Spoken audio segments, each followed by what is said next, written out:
There is a level of cynicism that I think those of us in the West, many of us, have to confront when we encounter a movement of people like the Gulen movement, because they are very committed to what they do and they live deeply from their values. I have asked them, hundreds of them, what draws you to this movement? How did you get involved in this movement?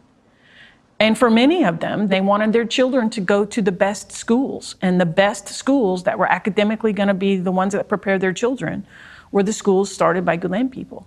But what kept them in the movement was this vision of living their own lives in such a way that there's meaning and value and happiness from that, but also making a difference in the world, making the world a safe place for everyone, including their own children.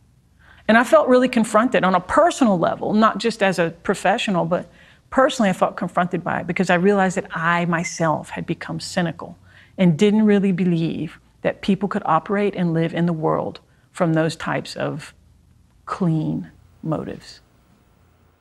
The movement is known as the Hizmet movement, after the Turkish word for service, and also the Gulen movement, after its inspiration Fethullah Gülen. He is a person who helps me put my life on a solid foundation in terms of making meaning in my life, in terms of having this serenity of my heart as to why I live, what my life serves.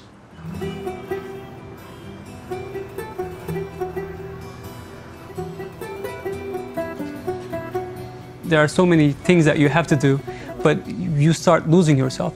So getting together in the sohbet, you restructure all your priorities, and with that, you start feeling human again.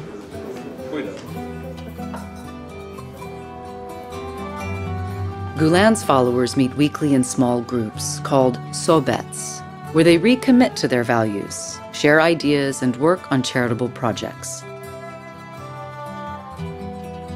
It can be a scholarship, or it can relate to the Ramadan. We try to help the community, we try to help the students, we try to help the poor. This is not about individual enlightenment. This is about making the world a better place. But while I'm making the world a better place, at the same time, this altruism is also transformative. Actually, his most important message is, of course, that work hard, make money, use that money to invest in things that will help the people improve their lives, and that's education, that's hospitals, health services, that's also solidarity associations and foundations that will cater to the needs of the poor.